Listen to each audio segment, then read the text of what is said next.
So this piece is Haiti Beyond the Ruins media. So media is maybe one of the most obscure spheres of society, one of the 7 spheres that's interdependent in any society that needs to be healthy and strong. But if you think of the media's influence on a nation's sense of self and identity, think of how the Nazis used propaganda and media to promote certain ideologies, that what we watch on television, what we hear, what we see in advertisements really do shape a people group. You'll see kind of from radio towers to Digicel. We probably wouldn't recognize this, but any kind of Haitian would recognize this ubiquitous painted Digicel is like their AT&T company in the background. You're seeing the fractals, this conversation we've had about equilateral triangles, just swirling down and through here, coming from the television screen, and in fact swirling into what becomes galaxies, like galaxies of thought, time and space and thought. And here, this was a preacher of just how much influence oftentimes that the religious leaders have within these communities, that the spoken word there actually still has great weight. And right down through the center of this is a sword, again on this idea of Ephesians 6, that all 7 spheres were paralleled with a piece of the armor from Ephesians 6. And the 6th piece is the sword of the Spirit, which is the word of God, His truth. And really this is kind of a prayer that truth would go right down through the center of all the media, everything that would be put out that would define the identity of this nation would be in fact based on truth. And that was all that I had painted, this central figure, again in an equilateral triangle, but this central figure that kind of pulls it all together wasn't in this painting. And this was in fact the last painting that I did. And I remember going up the hill to my studio and feeling like I was in labor, about to give birth to all of these. And I had been working for 4 different summers on this. This was the tail end of the 4th summer, and I was just flat out exhausted, spiritually exhausted, emotionally exhausted. And I literally lay down up on the hill and curled into a ball and started crying and just was like, Lord, I need something to finish this. It can't produce something spiritual from human effort. It can't come from me. It has to come through me, and it has to come from you. And I don't even think I finished that prayer, that sentence. And I saw, as clearly I think as I've ever seen in kind of a vision, a hornblower, this hornblower, like head back, blowing on this conch shell, and almost like an ocean spraying behind them. And I was like, that's it. I mean, tears still on my face, kind of dried. And I went from feeling like I was at rock bottom to being so excited, and ran into the studio and was like, I just got to start painting this. And I paused and I said, no, I want to get some reference for this. And my computer was down in the house. So I went down the hill to where my computer was, and I typed in hornblower Haiti.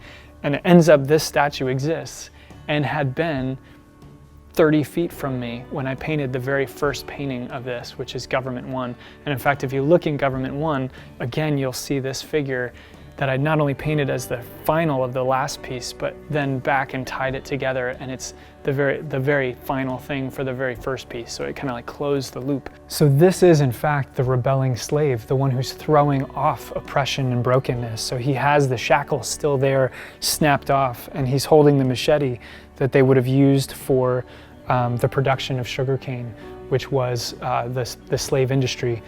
And here, without bugle or without cell phones back in this day, their way, the native way of calling to arms was to blow on this conch shell like a horn. And so here this hornblower is calling his people to rise up and throw off oppression. And this has become iconic, and I just didn't know this. This became iconic for the Haitian people, and in fact had sat right in front of their government building. And it just kind of brought everything together. And when you look at the body, like the positioning of the body, it is again, to kind of no surprise to me, in this equilateral triangle shape. So it just tied into the conversation visually I had been working on of fractals. I think one of my favorite pieces to this was that the mentor that had challenged me to begin this series, and here we are very much at the end, Mako Fujimura, he had told me when he saw some of my previous work before the series began, that he sensed that I had something to speak about on an international scale, and that I needed to paint large. And I had brought these paintings to him. I think I had 3 or 4 done, and they were the biggest I could paint in my studio. I had an arched roof in a small studio on top of my hill. that was really just like one of those working sheds that had been changed over. So it just fit within the peak of the roof. And I had a hatchback station wagon. I could slide one of these in up on top of the front seats. This is as big as I could go. And I remember Mako and I met in the parking garage near the Metropolitan Museum, and I had these things pulled out like against like the pillars of the basement in there, and I was like, is this kind of what you had in mind? Is this big enough? And he looked at me, he's like, I was thinking like 20 by 60 feet.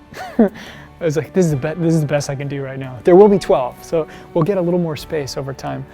That was early conversation. After his admonishment to begin a series, I would speak to something global.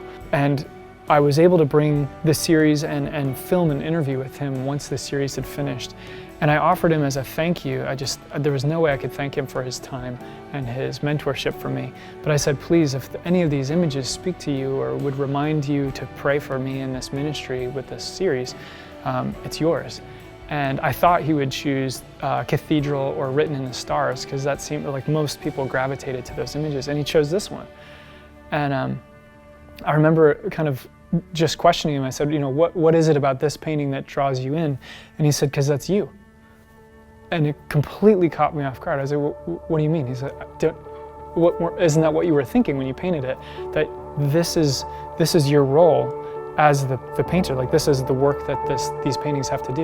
You're blowing the horn. You're calling to arms those to like rise up. And I remember just getting shivers again and being humbled and really being thankful that I didn't see that ahead of time. I guess the potential hubris of that if I painted myself in like that, but the honor to have a mentor I so deeply trusted catch me off guard and say that this image that so had clearly come from the Lord was a prophetic fulfillment for me of the entire series, was in fact a confirmation and an assignment of who I am myself as an artist. And I would just hope that those who hear that story realize that God has unique assignments and purposes for each one of us. In Ephesians 2, it says that we ourselves are actually God's masterpiece, that we are the painting that He has been working on, and that He has prepared good works in advance for us to do. And I believe that this was one of those works for me, and that the paintings themselves, I kind of feel like I have 12 kids, 12 apostles, that they have work to do. They have places to go to stand on behalf of Haiti and as witnesses declare what's to come. I believe that each person watching these videos or who gets to interact with me, that they themselves are called to one or multiple spheres to be champions of God's kingdom and use their influence within those spheres.